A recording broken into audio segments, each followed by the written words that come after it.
So welcome everyone to Friday morning at Kamma Theravada Buddhist Community Monastery. As many of you know, we are just going through, we asked people what topics they would like to be addressed, and this is one of them. It was, someone asked for a talk about Kamma. So Kamma is a Pali word that's in the scriptures a lot, and the Sanskrit equivalent is the word karma. So most likely everyone has heard either karma or kamma. Put your hand up if you've heard this word. Yeah, so this word has made its way into the mainstream of Western culture. So people sometimes will say, oh, that's just your karma, or oh, that's good karma, for you. And it's used very superficially, and it's used often without much understanding of the intricacies and the complexities and the depth of the teaching. And it's actually completely a misuse, because the word kamma was a word that was around at the time that the Buddha became enlightened and began to speak and teach. And he's adopted the word. There were misunderstandings and a lot of conjecture at the time of what this was. And the Buddha has defined it as intentional action. So it's actions with intentions. This is kamma. And when people talk about, oh, that's just your karma, they're actually talking about the results of those actions with intentions. And that's a Pali word, vipaka. So throughout the reflection today, I'm going to try my best to put those together, to talk about kamma vipaka, because usually that's what we're talking about. These intentional actions that occurred at some point, and then the fruiting, the results. Kamma vipaka. Another, I think, another misunderstanding of kamma is this idea of kind of a blaming the victim. I know that that's what occurred for me when I first heard these teachings. Oh, that's people's kamma vipaka. It's like, well, now we're blaming the victim. And hopefully through the reflection today, that misunderstanding will be addressed and alleviated. And it can also be understood as teachings of fate or of helplessness in the face of unknowable influences from the past. And actually, when we understand the teachings of kamma vipaka more clearly, they're extremely empowering. And they're showing us how we can develop skills in the present that will lead to happiness and ultimately lead to the complete end of suffering. So, the exact, specific, precise workings of kamma are extremely complex because there's many factors interacting.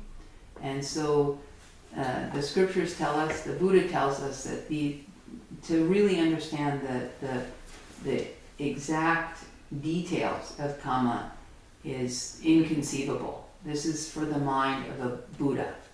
This is for the mind that is totally pure and completely expansive.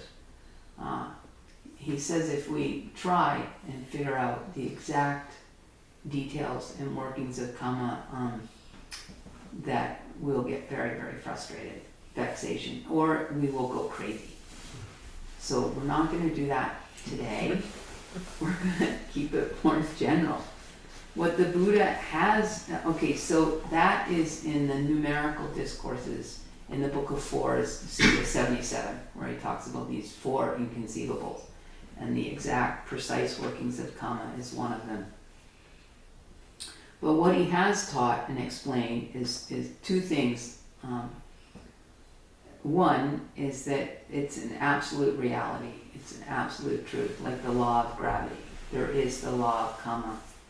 And secondly, for our sake, there's these underlying principles of the workings of Kamma. So we can understand the underlying principles and work with the underlying principles and greatly benefit in our lives from understanding the underlying principles.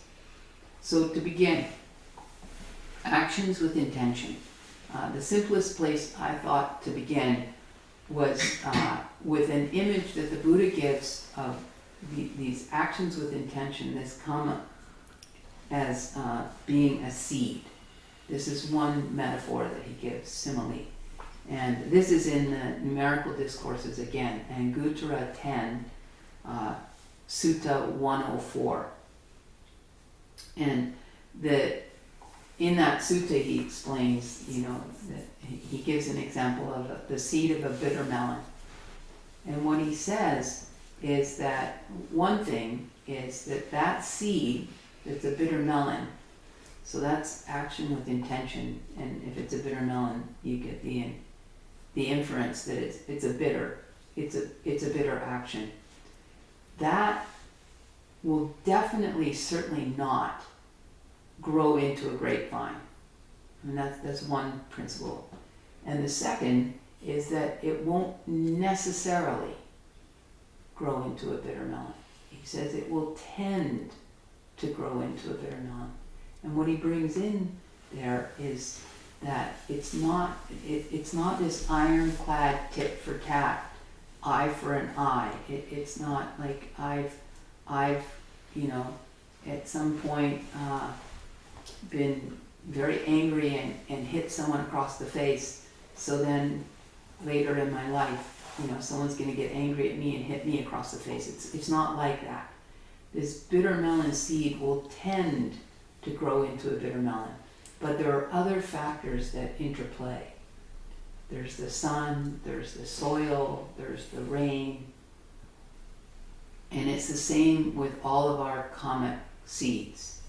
The vipaka of them, the results of them, the growth of them, the fruiting of them, depends on many other factors than just them alone. It depends on this whole environment.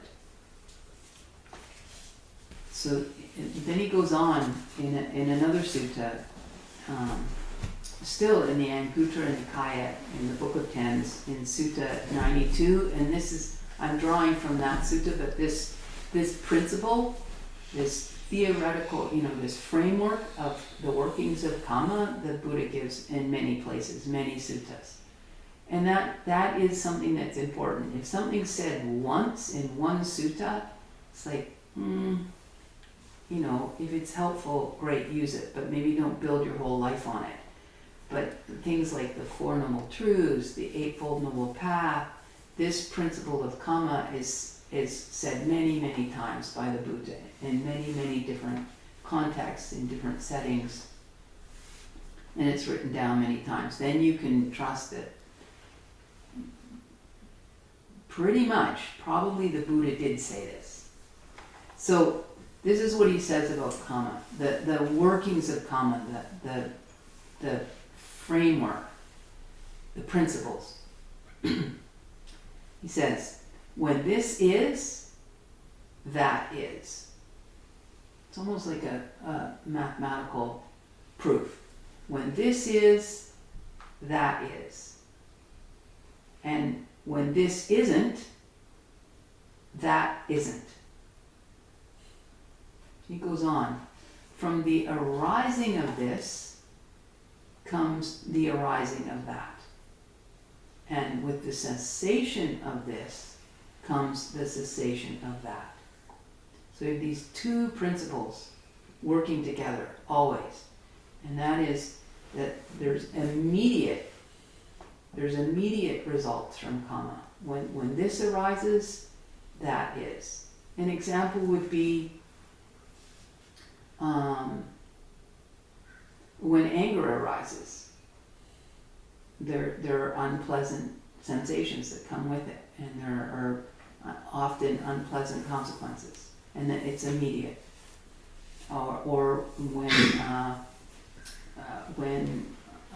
compassion arises and the heart opens, There's very pleasant, and it's immediate.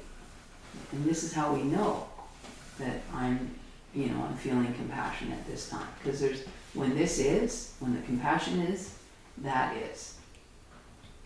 Then there's this other principle that's also working, and that is from the arising of this comes the arising of that.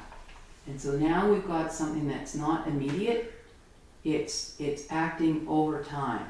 And this is where Kamma gets extremely, extremely complicated, because it's acting over time, and that time is, the Buddha says it could be, a little bit later in this life, it could be in the next life, it could be in many lives, many lives later. So this is where it gets extremely complicated. There's these two principles going on. So, in terms of Kamma vipaka, all of our present moment experiences have these three things shaping them. Kammic seeds from the past, that from wherever, whenever, that are fruiting now. That's one.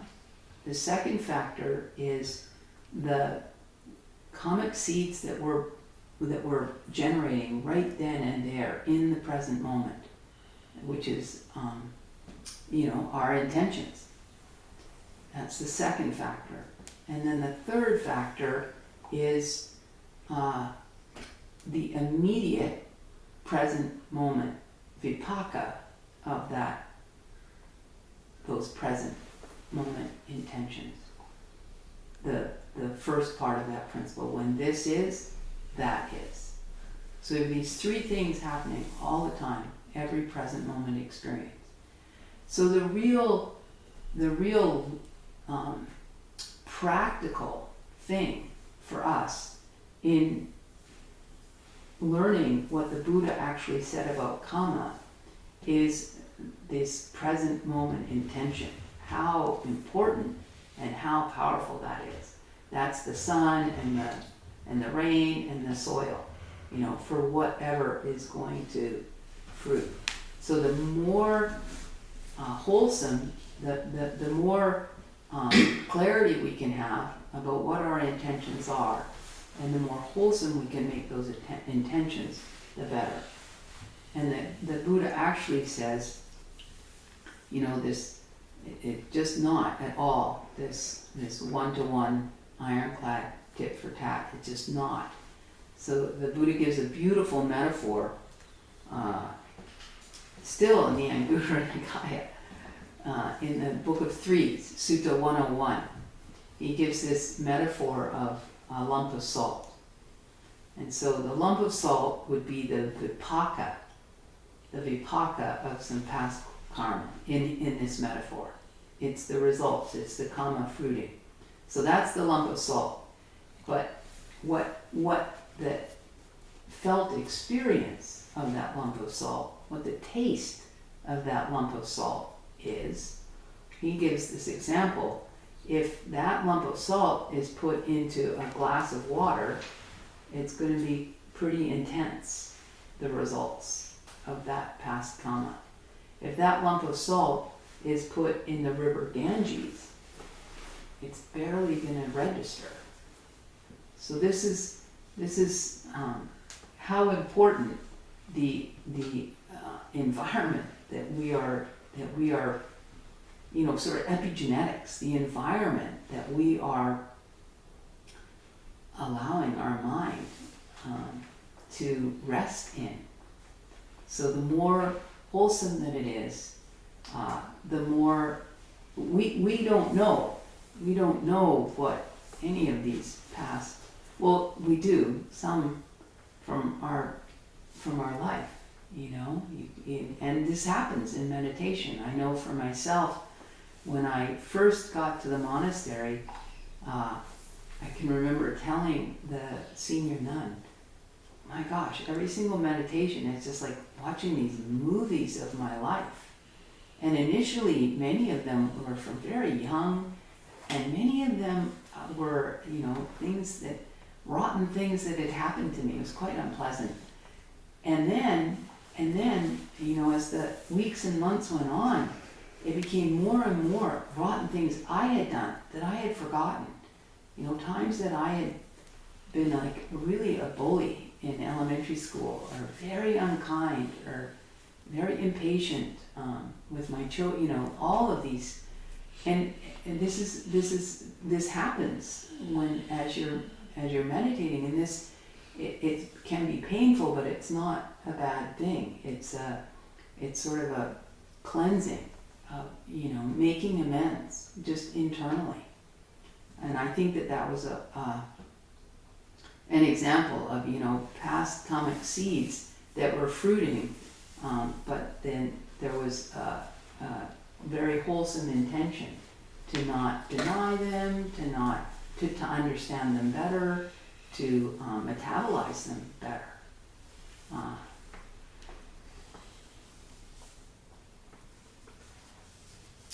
So this whole idea of our present moment intentions and how incredibly important they are.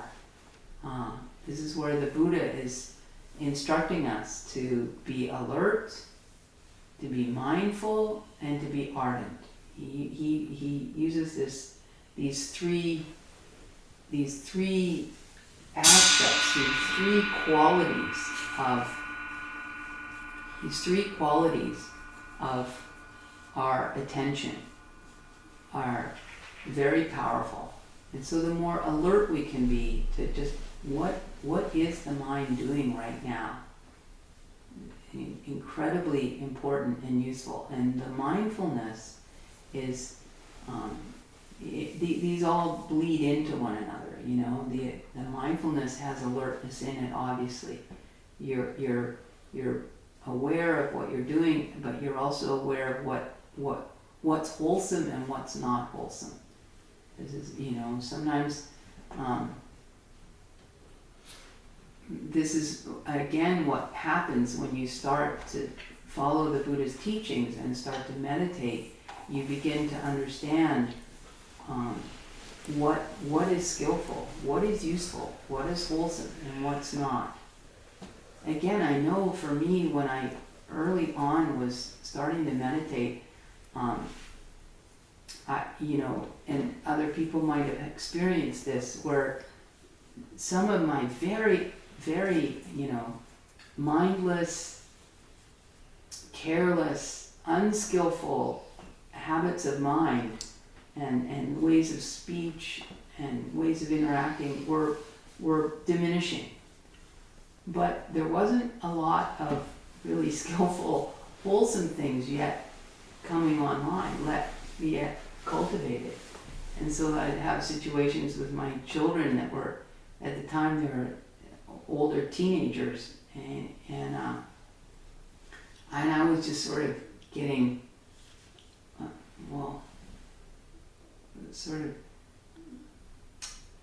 there would be interactions where they'd be pushing me, and I was not being unskillful, but I wasn't so skillful, you know, so I was often silent. They'd be like, Mom, and I'd be like, I can't think of anything useful to say right now, because I couldn't at that point. You know, I didn't have enough wisdom, I didn't have enough skill. So, and that's also not a bad thing, you know. Just don't do anything sometimes is better than to be reactive. Though it certainly was challenging for us to navigate as a family. So mindful, and then ardent, like wholeheartedly seeing the importance of cultivating the wholesome, cultivating kindness, patience, even with our own self, even with our own impatience. To start to learn to be patient with our own impatience. This is a wonderful thing when it can start to happen, because, you know, there's this momentum in life, and so when you're worried, that tends to, you know, it's a proximate cause, it's an immediate cause for more worry. This is just the way the mind works. And so this is what's really important as we start to meditate and practice, is to be able to gain enough mindfulness that there's a pause, and that we start to, and it takes energy. You start to, it takes energy and effort to meet some kind of energy with a different energy, with a more wholesome energy. So the very last aspect of Kamma vipaka that I'll touch on, and then I want to end, because usually people have lots of questions about this area of the Buddha's teaching, is this idea of these three factors. We've got the Kamma vipaka from the past. So this is like the raw materials. This is like the ingredients. But then you bring your skill. You're a cook. You're a gardener. You bring your skill. So you bring your present moment intentions, and then there's and if those are wholesome, then right away there's going to be the vipaka of that wholesomeness. There's going to be a good result. Even if there's not a good result externally, there'll be a good result internally when you bring wholesome intentions. So these principles address another misunderstanding. Sometimes people think that Kamma is determinism. It's not. It's just the raw materials. It's just the potentials. What's the potential? That's from the past. But what actually happens, that's got so much to do with the present intention and the vipaka from that present intention. So we don't exactly have complete free will. This is again, the Buddha, when he very first taught, his first sermon was the Four Noble Truths and the Eightfold Noble Path. But before he said that, before he got there, the very, very, very first thing he ever taught was this middle way. And at that time, he was talking about the middle way between sensual indulgence and asceticism and mortification of the body. But this principle, this guiding way, this middle way, he did this all the time between these two extremes, these two polarizations. And this is just what the human mind tends to do. We're living in a time of great polarization because things are very stressful in our world at this time. And when there's stress put on human beings, they tend to go to extremes. This is just something that the human mind does. We want to lock onto something and hang on to it like, it's the way, it's the answer. And actually, it's usually always something down the middle that involves balance. And so these teachings of Kamma do the same. They're the middle way between, complete, total free will and fate determinism. It's the middle way. It's a bit of both. So we have free choice, but it has constraints. And those constraints are the Kamma vipaka from the past. So the constraints are in these raw materials, and both externally and internally. So the Kamma vipaka from the past determines a lot of the causes and conditions that we're living in, the kind of intelligence that we have, the body that we have, and then the Kamma vipaka from the not so far away past determines, what kind of skill level the mind has, how cultivated is the mind, how trained is the mind. So I'm going to stop there. These are the principles that I think are very important for us to understand. But I'd like to open it up for any questions or comments or examples, anything at all. Can I add one thing? Yes. We'll see if you concur. So another understanding that I have about Kamma vipaka is that it's the vipaka of our past karma that brought us into this life as a human being in the world. And so just being a human being, a lot of, having a physical body, a lot of things come with that. Aging, illnesses, all kinds of things. So that's just sort of a general outcome, like getting various kinds of illnesses or cancers or things like this, can just be a general outcome of having a human body, and not a specific,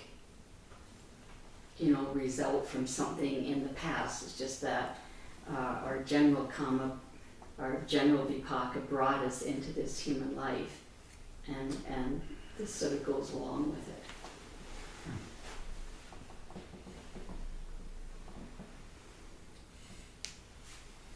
Scott, and then Scott. Scott Deal. Is it okay if I sit here? Thank you.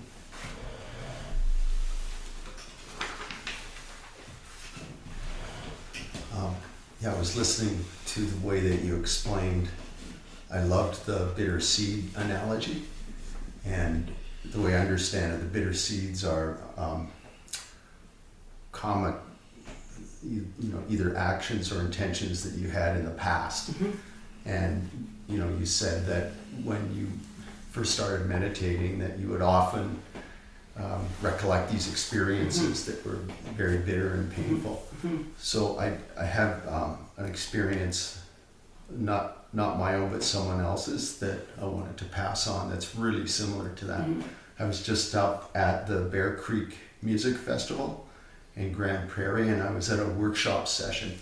And what those consist of are a bunch of really good musicians, and they're on stage together and they take turns singing songs.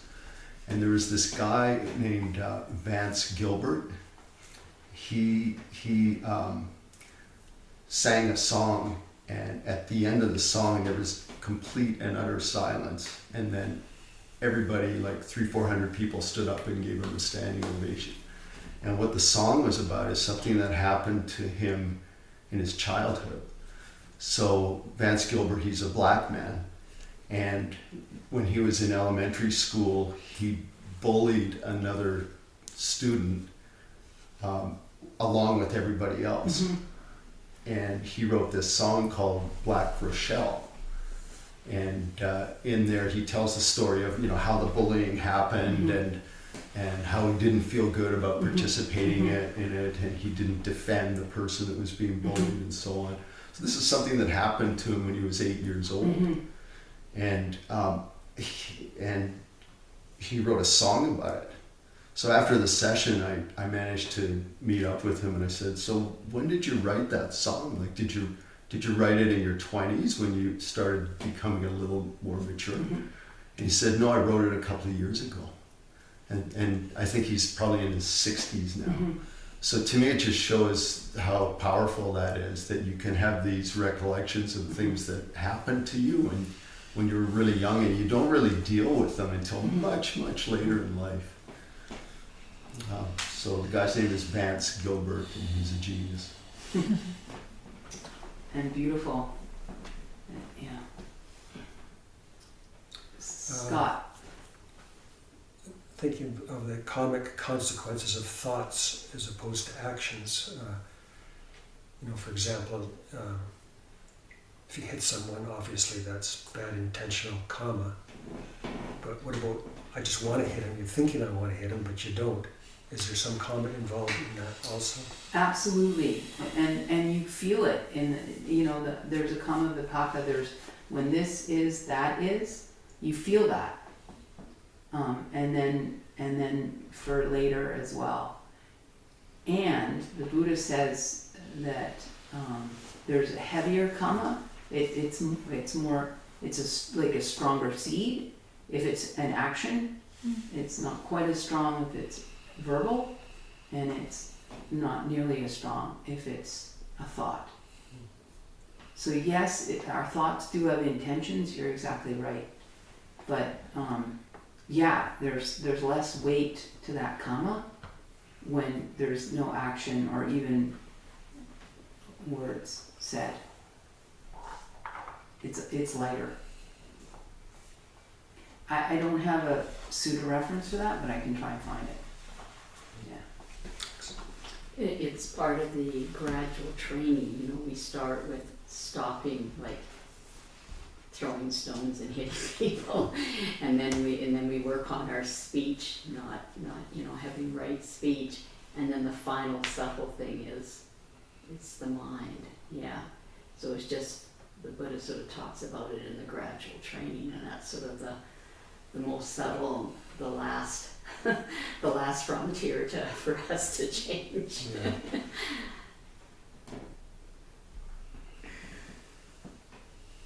Anyone online have any questions or comments?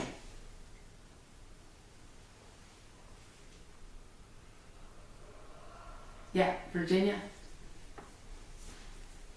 Well, connected to that piece about thinking, I'm thinking a little bit about the difference between like repressing a thought. So say, you know, you're not supposed to think that you want to hit someone because that's not wholesome. And so you kind of, there's some energy that tries to force it out of your mind.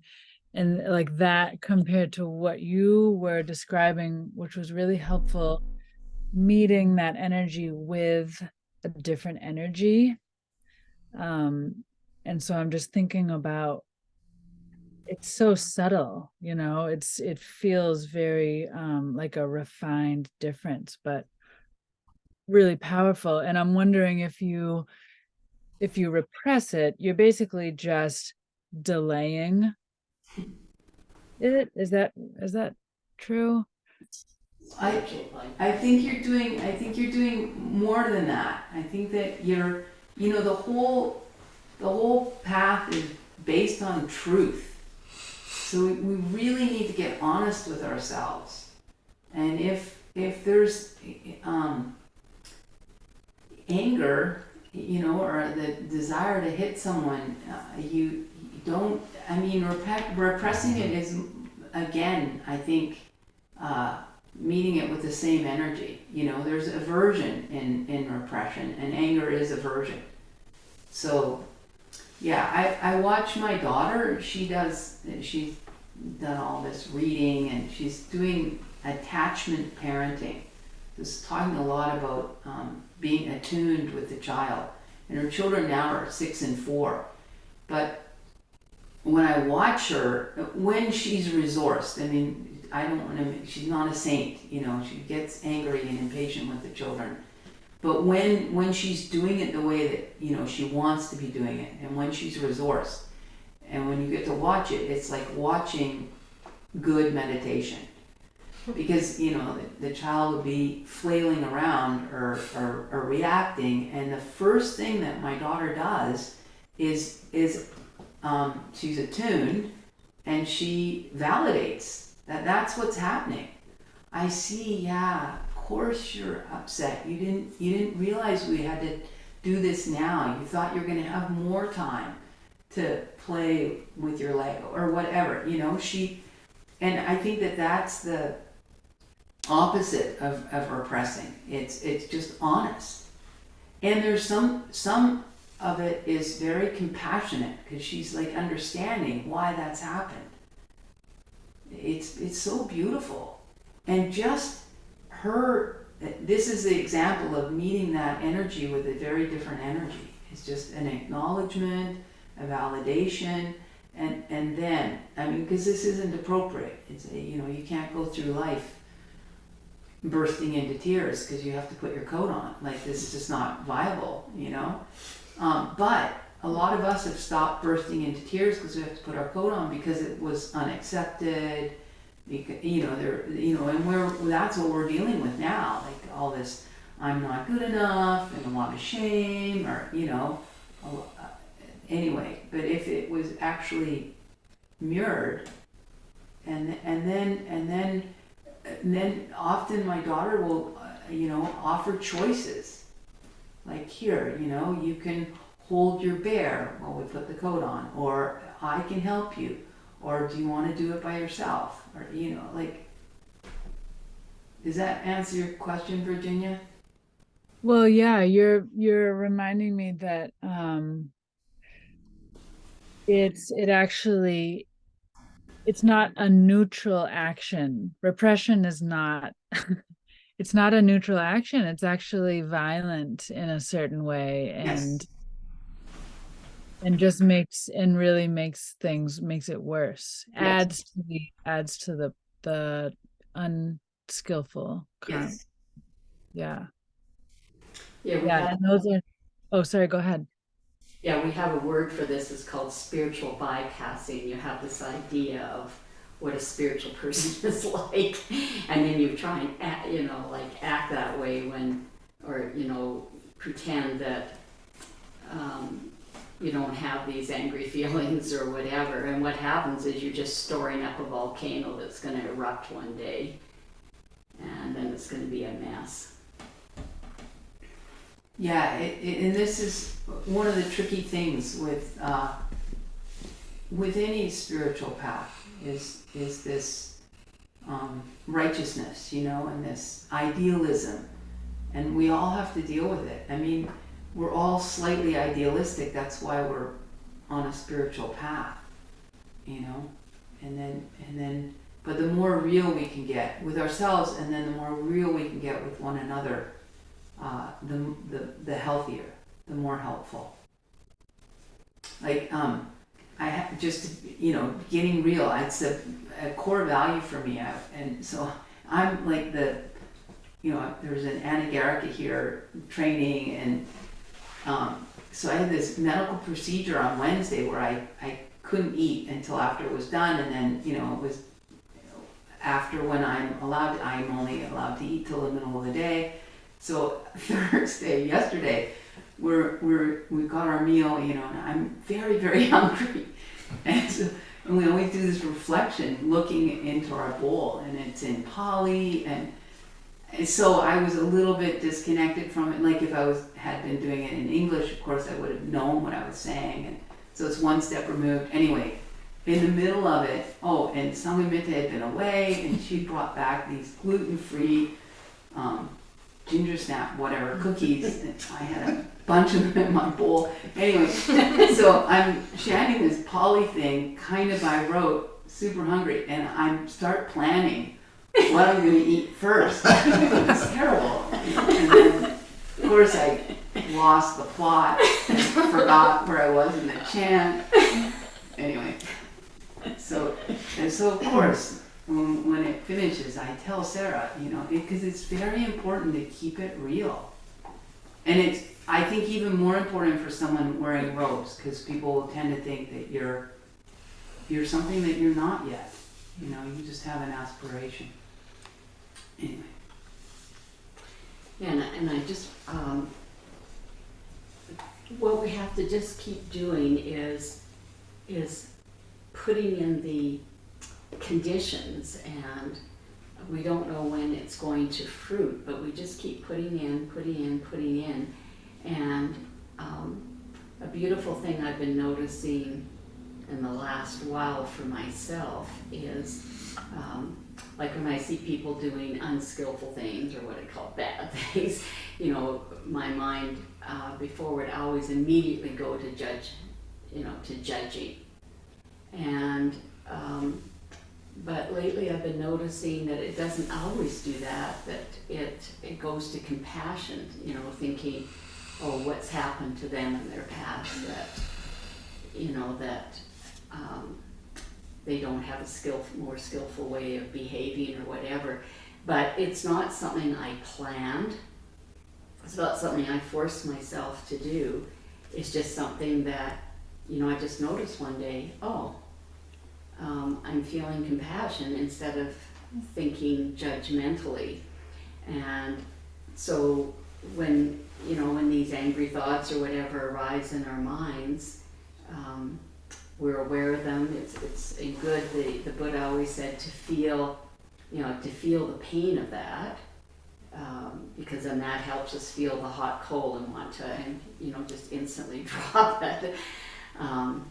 But we just keep putting in the conditions, and then one day you're going to start seeing the fruit of that just come up spontaneously.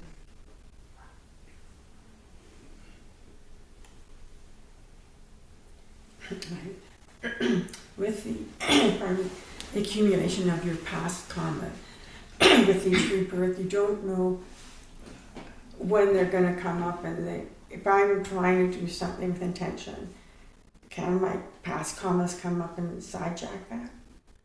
Or will that intention fall through with the wholesome action? Well, this is like this is what'll make you go crazy. This is exactly what the Buddha, you just want to think about the principles that are right now. I mean, we'll tie ourselves up in knots, like, oh my gosh, what bad karma's gonna, You can't change it. You can't change your past. So. Yeah, exactly. We have another way, I don't know if you guys have heard this, but of course you would have, not arguing for your limitations. It's the same kind of thing. Not Arguing for your limitations. for Virginia is arguing for her limitations in this case. So it's just like, it's another way of looking at it. It's like, why am I arguing for that? Why am I arguing for the fallen part of me rather than the part that's connected to source? Or, and it's like, so you acknowledge, and we all have those, it's like Virginia's no exception. It's like, man, I get pissed off every day, 5 times an hour, 5 times a minute sometimes, and it's like, and I think for me the trick is like, oh yeah, I see that, I acknowledge it, I accept it, but I'm not arguing for it. That's not, there's a part of me that's connected to a greater force. It's like, why am I going to focus on that? Right. So somehow being alive enough in that moment to have a shift. And it's like, that's the skill, right? Sometimes, like you're saying, your daughter, sometimes she's there, she's resourced, Yeah. and sometimes, Exactly. so she's working towards it. Exactly. But not arguing for that limitation. Right. It's like, oh, this is who I am. Yep. Yeah. Got it.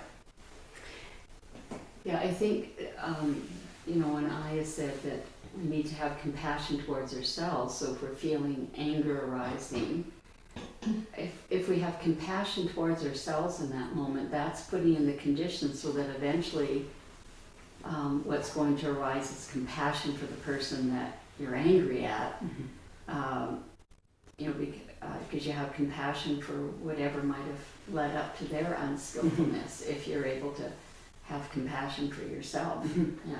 Isn't that a little bit like pulling out the second arrow? So you get angry and then you blame yourself for being angry. Yes, exactly. So I think what you just said is I'm going to get rid of that blame and then try and address the anger with compassion. Yeah, exactly. Yes. How would you explain to a lay person who's kind of getting the flavor of, oh, if I think too much about this, I think it can go a little wildly crazy, is that the intention, in the bigger perspective, it's not that I'm going to do my actions and thoughts with the intention that I'm going to become this compassionate person 3 years from now. That's not it. It's about it's for the sake of in this moment. because I think when it gets the conception, just like concept, is messed up in our everyday talk. I think that really helped clarify it. Yeah. People might think like, you must do this so that the result will be that, but that is, your focus is elsewhere. Your Yeah. focus is in the future. Yeah. So how would you explain it, or just bringing it back to, you're not doing a particular Kamma for like the intent, for the sake of some result. Right. You're doing it for the sake of doing it. Yeah, because it's wholesome. Okay. And it's the most loving thing to do.